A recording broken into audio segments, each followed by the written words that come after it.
Mari untuk baginda yang selalu merisaukan kita, mengkhawatirkan kita, kita kirimkan surat cinta kepadanya, suratul Fatihah. A'udzubillahi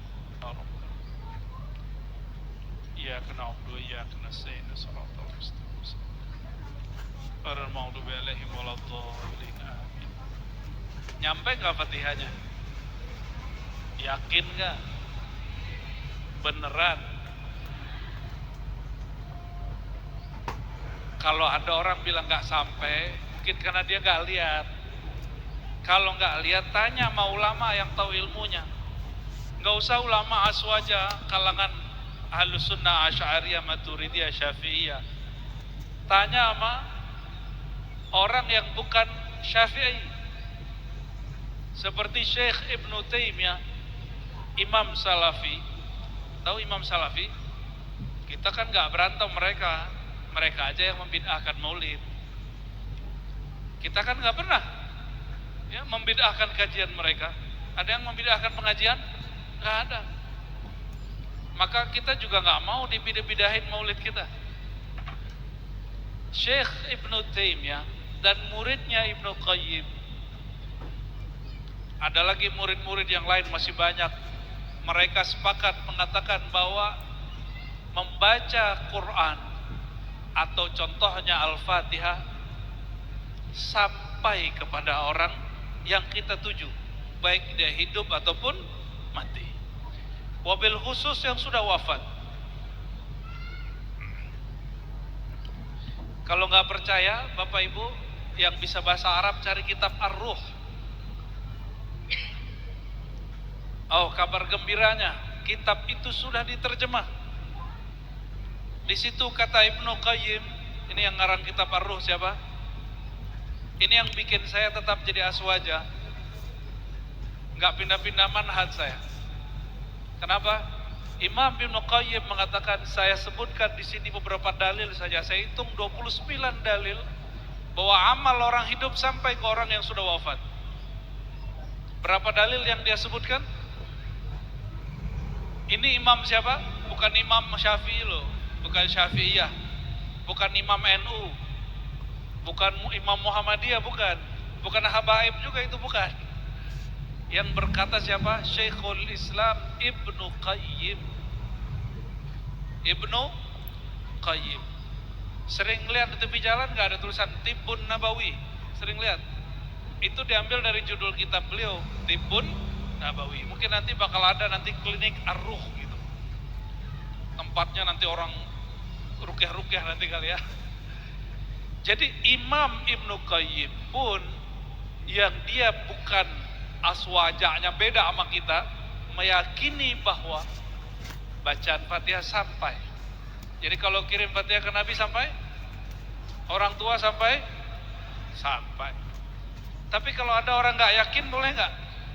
Boleh, cuma ente beda sama semua ulama. Lalu saya dibisikin kawan, oh Imam Syafi'i nggak percaya itu sampai. Itu keliru. Imam Syafi'i tidak pernah menolak amal orang hidup sampai kepada orang mati. Tapi ada kabar bahwa beliau tidak mengatakan itu, cuma disalahpahami. Baik, jadi kalau mau pengajian biasakan baca suratul Fatihah. Kalau orang baca Fatihah, Bapak Ibu, semua yang ada di Quran itu ada di Fatihah. Kalau baca kulhu, sepertiga Quran maknanya ada di dalam kul wallahu ahad. Apa kata Nabi Muhammad SAW kepada istrinya Ummul Mukminin Aisyah? Wahai Aisyah, sanggupkah kamu sebelum tidur khatam Quran?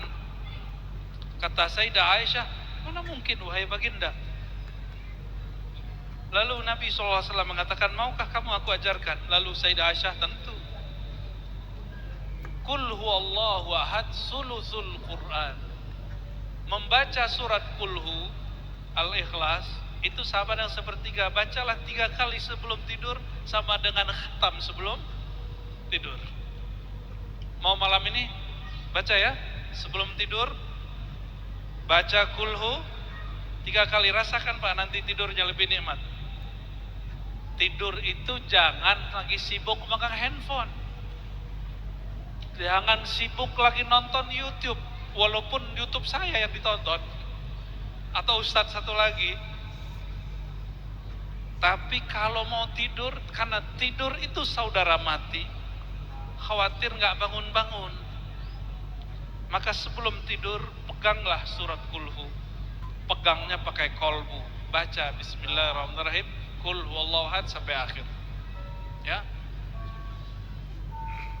Apa kata Nabi tadi? Lal faqra akhsha alaikum. Bukan kemiskinan, kefakiran yang aku khawatirkan. Nabi nggak khawatir umatnya miskin. Nabi khawatir kalau umatnya kaya. Berarti yang Nabi urus tuh bukan masalah miskin kaya. Yang Nabi urus apa? Kalau kalian kaya, kalian nanti berebut, kalian nanti bertengkar. Berarti yang diurus Nabi yang Nabi khawatirkan kolbu umatnya rusak. Maka ada hadis dhaif untuk orang fakir. Kadal faqru ayyakuna kufran. Sedikit lagi kefakiran, kemiskinan menghantarkan orang, menjadikan orang menjadi kafir. Tapi hadis ini dhaif. Yang paling tepat, hampir saja orang kaya itu melakukan kekufuran. Orang pengen kaya bikin kufur. Maka saya sering nanya, koruptor itu orang kaya apa orang miskin? Orang punya jabatan atau nggak punya jabatan? Kita doakan pejabat-pejabat kita tidak korupsi. Amin. Jangan senang Pak kalau ada berita korupsi. Capek kita. Telinga saya capek dengarnya. Gelisah hati kita dengar, bukan malah ini negara ini gak keurus, negara terkutuk. Jangan begitu kalau ngomong. Kita masih tinggal di negara ini. Kalau dengar yang begitu doakan. Ya, nggak bisa merubah. Ini bukan pejabat kan? Nggak bisa merubah apa kata Nabi? Fabi qalbi, maka ubahlah di kolbumu. Bukan dengan membenci orangnya, benci perbuatannya, doakan orangnya. Itu baru umat Nabi Muhammad sallallahu alaihi wasallam.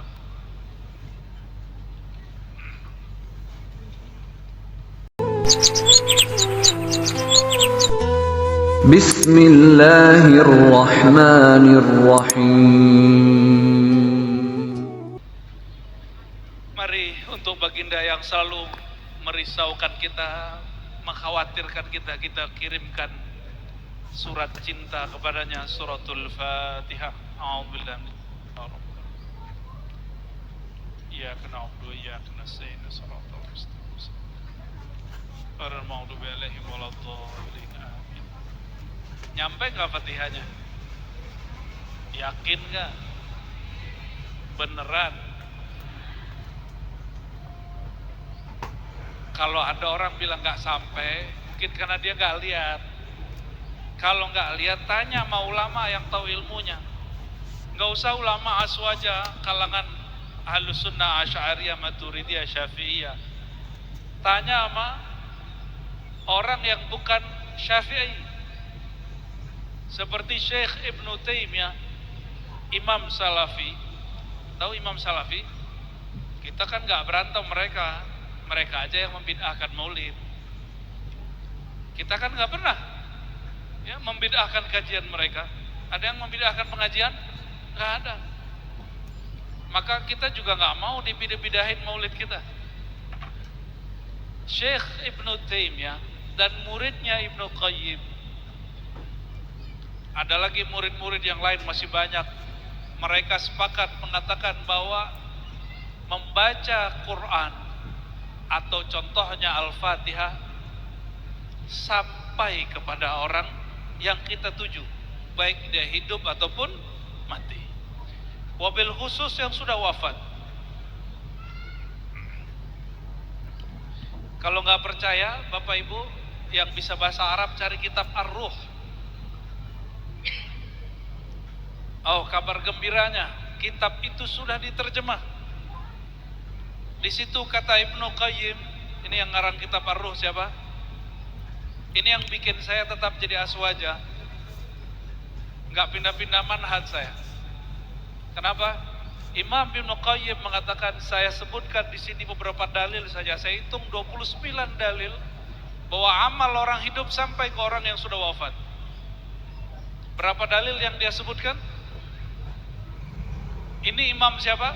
Bukan Imam Syafi'i loh, bukan Syafi'iyah, bukan Imam NU, bukan Imam Muhammadiyah, bukan Habaib juga, itu bukan. Yang berkata siapa? Syekhul Islam Ibnu Qayyim. Ibnu Qayyim. Sering lihat di tepi jalan nggak ada tulisan Tibbun Nabawi? Sering lihat? Itu diambil dari judul kitab beliau, Tibbun Nabawi. Mungkin nanti bakal ada nanti klinik ar-ruh gitu. Tempatnya nanti orang rukyah-rukyah nanti kali ya. Jadi Imam Ibnu Qayyim pun yang dia bukan aswajanya beda sama kita, meyakini bahwa bacaan Fatihah sampai. Jadi kalau kirim Fatihah ke Nabi sampai, orang tua sampai. Tapi kalau ada orang nggak yakin, boleh nggak? Boleh, cuma ente beda sama semua ulama. Lalu saya dibisikin kawan, Imam Syafi'i nggak percaya itu sampai. Itu keliru. Imam Syafi'i tidak pernah menolak amal orang hidup sampai kepada orang mati. Tapi ada kabar bahwa beliau tidak mengatakan itu, cuma disalahpahami. Baik, jadi kalau mau pengajian biasakan baca suratul Fatihah. Kalau orang baca Fatihah Bapak Ibu, semua yang ada di Quran itu ada di Fatihah. Kalau baca kulhu, sepertiga Quran maknanya ada di dalam kul wallahu ahad. Apa kata Nabi Muhammad SAW kepada istrinya Ummul Mukminin Aisyah? Wahai Aisyah, sanggupkah kamu sebelum tidur khatam Quran? Kata Sayyidah Aisyah, mana mungkin wahai baginda. Lalu Nabi SAW mengatakan, maukah kamu aku ajarkan? Lalu Sayyidah Aisyah, tentu. Qul huwallahu ahad sulusul Quran. Membaca surat kulhu Al-Ikhlas itu sama dengan sepertiga. Bacalah 3 kali sebelum tidur, sama dengan khatam sebelum tidur. Mau malam ini baca ya, sebelum tidur baca kulhu 3 kali. Rasakan Pak, nanti tidurnya lebih nikmat. Tidur itu jangan lagi sibuk megang handphone, jangan sibuk lagi nonton YouTube, walaupun YouTube saya yang ditonton atau ustadz satu lagi. Tapi kalau mau tidur, karena tidur itu saudara mati, khawatir nggak bangun-bangun, maka sebelum tidur peganglah surat kulhu, pegangnya pakai kolbu, baca Bismillahirrahmanirrahim, Qul huwallahu ahad sampai akhir. Ya. Apa kata Nabi tadi? Lal faqra akhsha alaikum. Bukan kemiskinan, kefakiran yang aku khawatirkan. Nabi nggak khawatir umatnya miskin. Nabi khawatir kalau umatnya kaya. Berarti yang Nabi urus itu bukan masalah miskin kaya. Yang Nabi urus apa? Kalau kalian kaya, kalian nanti berebut, kalian nanti bertengkar. Berarti yang diurus Nabi yang Nabi khawatirkan kolbu umatnya rusak. Maka ada hadis dhaif untuk orang fakir. Kadal faqru ayyakuna kufran. Sedikit lagi kefakiran, kemiskinan menghantarkan orang, menjadikan orang menjadi kafir. Tapi hadis ini dhaif. Yang paling tepat, hampir saja orang kaya itu melakukan kekufuran. Orang pengen kaya bikin kufur. Maka saya sering nanya, koruptor itu orang kaya apa orang miskin? Orang punya jabatan atau nggak punya jabatan? Kita doakan pejabat-pejabat kita tidak korupsi. Amin. Jangan senang Pak kalau ada berita korupsi. Capek kita. Telinga saya capek dengarnya. Gelisah hati kita dengar. Bukan malah ini negara ini gak keurus, negara terkutuk. Jangan begitu kalau ngomong. Kita masih tinggal di negara ini. Kalau dengar yang begitu, doakan. Ya, nggak bisa merubah. Ini bukan pejabat kan? Gak bisa merubah apa kata Nabi? Fabiqalbi, maka ubahlah di kolbumu. Bukan dengan membenci orangnya, benci perbuatannya, doakan orangnya. Itu baru umat Nabi Muhammad sallallahu alaihi wasallam.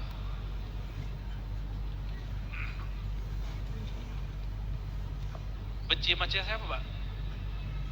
Kayaknya ada kebencian di hatinya nih ya. Ya, benci sama lawan politik. Ya, benci sama presiden.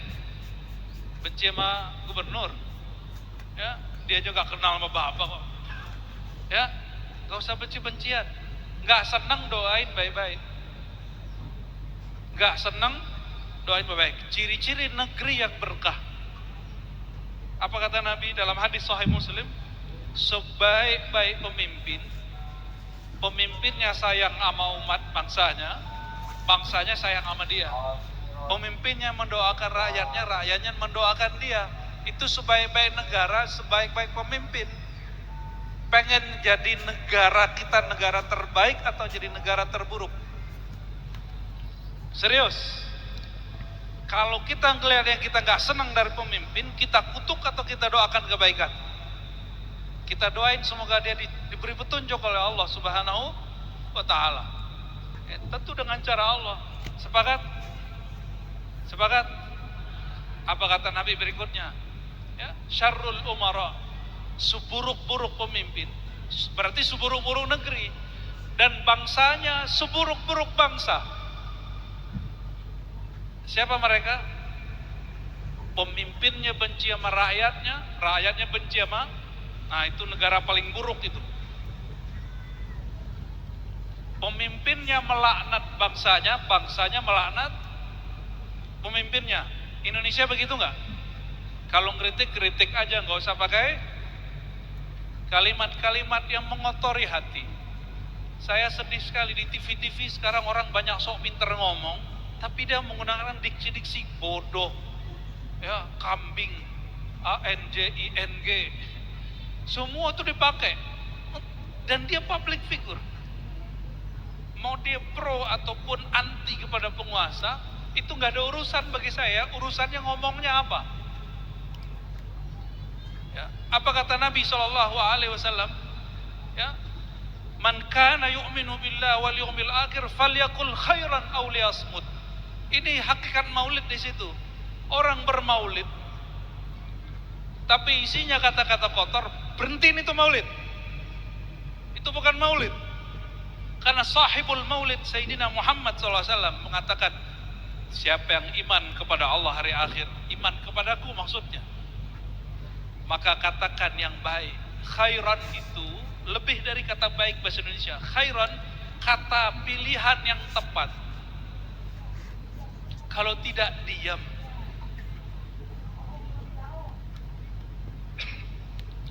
Nih, senang kan melihat orang tengkar di TV? Ya, dipotong lagi sama youtuber-youtubernya. Mereka urusannya pengen dapat viewer, tapi yang kotor siapa? Bapak Ibu, jangan dikira kotoran itu cuma yang dimakan. Apa yang didengar, apa yang dilihat, jika itu buruk maka itu kotoran masuk. Bedanya kalau makan kotorannya masuk pencernaan, kalau pandangan kotorannya masuk kolbu, pendengaran kotorannya masuk kolbu. Beda perjuangan dalam urusan masalah Yaman, masalah Gaza, masalah apa. Nggak usah ngomong kasar. Perbedaan manhaj itu biasa. Beda aswaja, salafi, jemaah tabligh, sufi, gak ada masalah. Yang penting jangan ngomong. Kita nggak ada urusan kok. Masuk Islamnya nggak ada paksaan, apalagi menjadi seorang ahlus sunnah. Apalagi untuk menjadi seorang yang bertorikot, bertasawuf, nggak ada paksaan. Kita nggak maksa-maksa orang.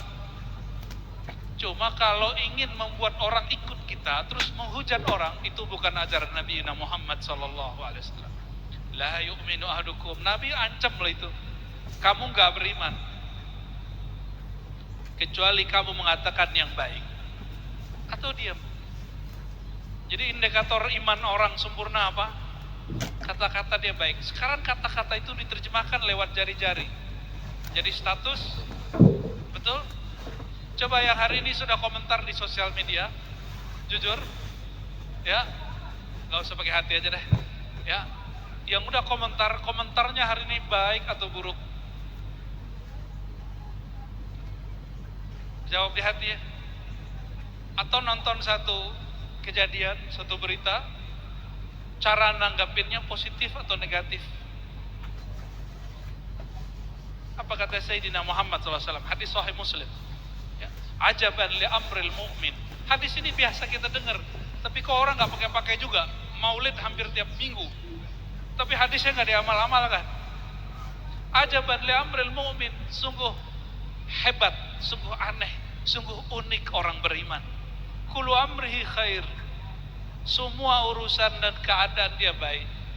In asabahu khairun syakar, wa in asabahu syarrun sabar, wa huwa khairul lah. Ya. Jika dia dapat kebaikan, dia bersyukur. Jika dia lagi mendapat keburukan, contoh mendapat keburukan apa? Kita mau pemimpinnya A, Allah pilihkan B. Ya, menurut kita buruk, tapi menurut Allah belum tentu buruk. Kita sudah berjuang nih, ada yang nyalek gak nih? Ada yang nyalek Pak? Makanya gak lolos-lolos, gak mau ngaji. Ya, pas mau nyalek baru pengajian ya. Ya salam, jual-jual majelis lagi, nauzubillah. Ente kalau mau nyalek aja, kita gak pernah anti kepada aliran politik manapun. Yang penting jangan komunis aja ya kan. Tapi jangan mencitrakan agama untuk membuat politik kita laku, itu namanya menjual agama. Kita mendoakan semua orang yang ingin berkiprah di politik biar kolbunya dibimbing oleh Allah SWT. Mas senang kita kalau dia ngaji. Cuma Imam Sya'rani dulu pesan, ini hati-hati nih Pak Ketua nih ya. Hati-hati apa kata beliau? Hati-hati penguasa-penguasa, orang-orang kaya, pedagang-pedagang, kalau datang ke ulama, wali Allah, itu nggak mengadukan urusan kolbunya atau akhirat, yang diadukan urusan dunianya. Penguasa urusan pemilihan, apalagi orang yang punya jabatan pengen naik pangkat atau jabatannya biar lama. Kalau pedagang biar laris, betul nggak? Kalau preman biar kebal gitu ya. Orang kebal itu orang yang nggak kebakar api neraka dan nggak mati-mati. Saya ini banyak guru orang debus, tapi saya nggak pernah belajar debus. Mati Pak, guru debus saya meninggal. Ada yang meninggal jatuh dari Vespa. Lu dulu ditusuk-tusuk nggak mati-mati, jatuh di Vespa mati Pak. Iya serius. Ada juga satu lagi tuh guru kita luar biasa. Beliau sendiri yang ngasih tahu kita tuh. Ternyata ilmu ini nggak manfaat amat kata beliau. Jatuh dari motor itu salto, entah tahu berapa kilo, berapa meter. Jatuh nggak apa-apa, motor hancur, badan dia biasa aja. Giliran salah adab sedikit kepada orang tua gurunya, jatuh dari sepeda biasa, sepeda ontel. Jatuh sedikit, langsung ini berdarah, ini sakitnya batal keramatnya. Kenapa? Karena keramat hakiki ada pada orang tua dan guru. Ya. Jadi karamah fi ihya'is sunnah. Coba baca. Al-karamah fi ihya'is sunnah.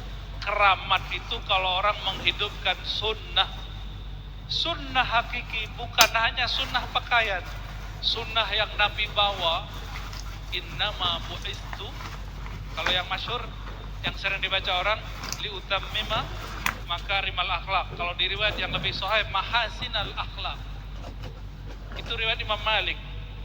Ya, orang sebut hadis ini tapi nggak sebut sumbernya. Beliau justru aku diutus menyempurnakan akhlak yang sudah ada, yang sudah bagus disempurnakan. Dengan apa? Ini banyak orang nanya, Ustadz, Buya, Kiai, kan gitu orang nanya ya. Ada orang Islam tapi pelit, nyelekit, Ada orang Islam suka begaduh, tapi ada orang non muslim, dia baik, suka bagi-bagi duit, dia suka nyapa orang, suka bagi-bagi baksos. Berarti agama Islamnya nggak bermanfaat. Berarti kami nggak usah Islam, gitu katanya. Bahkan ada ateis nggak beragama, dia baik. Berarti nggak usah beragama. Itu logika nggak ngerti maulid. Makanya ente wajib ikut maulid, biar dengar hadis ini. Apa kata Nabi SAW? Innama bu'istu, aku diutus liutammima, menyempurnakan yang sudah ada. Dari apa? Ada dua riwayatnya, mahasinal akhlak. Yang kedua makarimal akhlak. Apa bedanya? Mahasin yang sudah indah dari akhlak. Berarti sebelum Nabi Muhammad SAW lahir, itu sudah ada orang baik. Kalau makarim yang mulia, apa beda mahasin makarim? Kalau mahasin indah, kalau makarim itu khusus. Orang nyakitin kita, kita nggak nyakitin dia, itu namanya makarim. Dan mana yang lebih kuat? Makarim. Karena makarim dia di sini. Jadi perbedaan akhlak Nabi, orang yang mengikuti nur kenabian Nabi Muhammad SAW dengan orang yang tidak beragama, apa bedanya? Kalau saya baik tapi tidak kenal ajaran Nabi Muhammad SAW, dikhawatirkan riya. Dikhawatirkan apa? Riya. Ini saya sudah ketemu beberapa orang yang suka bagi-bagi tapi dia nggak kenal ajaran Nabi Muhammad SAW. Dia berbagi bukan karena mencari ridha Allah, tapi nggak enak sama tetangga. Saya sudah biasa, nanti apa kata orang. Itu orang soleh itu. Soleh di agama lain. Atau dia nggak beragama, saya nggak tahu dia agamanya apa. Jadi apa yang disebut Nabi menyempurnakan akhlak? Orang tadi berbuat baik, ingin mencari simpati makhluk. Kalau Nabi SAW ingin mencari simpati Khalik Allah Subhanahu wa ta'ala. Berbuat baik karena dipandang Allah, bukan karena dipandang makhluk. Itu yang berbeda dari ajaran Nabi Muhammad SAW. Kalau seorang pemimpin dapat ilmu ini, dia nggak perlu musim-musim mau pemilihan untuk mencitrakan dirinya. Mencitrakan diri itu bagus Bapak Ibu. Pencitraan itu dituntut. Cuma jangan nunggu musim pemilihan. Citrakan diri sebaik-baiknya. Apa arti mencitrakan diri? Menunjukkan diri kita baik di hadapan siapa? Di hadapan Allah SWT. Saya mau tanya Bapak Ibu, Allah pernah tidur nggak? Pernah ketiduran nggak? Serius? Kalau bapak-bapak ini pernah tidur nggak? Atau saya balik deh pertanyaannya, pernah nggak tidur nggak? Sehari semalam? Paling cuma satu di antara 1000 orang. Pernah nggak tidur nggak 10 hari? Atau nggak usah 10 hari, semalam suntuk nggak tidur, kerjaannya beramal, pernah nggak? Paling buka handphone juga, katanya sibuk tapi buka handphone, ya betul. Katanya sibuk tapi balesin WA. Untuk ke makhluk tidak sibuk, kepada Allah sibuk. Begitu sama Allah. Sayyidina Umar, kenapa beliau ngirim membagikan gandum kalau kita beras malam hari, orang tidur semua? Itu fuqara masakin yang disebut mustahik, orang yang berhak mendapat zakat, itu semua lagi tidur, beliau kirim. Kenapa Sayyidina Umar gak perlu pencitraan? Kenapa?